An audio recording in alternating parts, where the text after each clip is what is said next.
যাব, আইজির কাছে যাব। এই বসের মাস্তানি আমি শেষ করে ছাড়ব।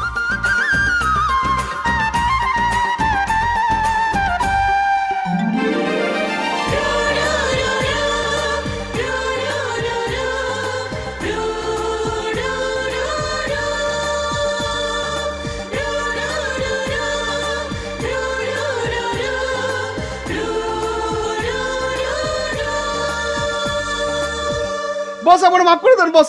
বস আমি সত্যি কইতাছি বস, ওই টাইমে আমার খুব বুক ব্যথা ছিল বস। বস এখন আমি ঠিক হয়ে গেছি বস। আরে মিটার, তুই তো আমার হিটারে আগুন লাগাই দিছস। মাইয়া আমার খুব পছন্দ হয়েছে। সিস্টেম বস খবর লাগা, মালটা কোন কোম্পানির? কে?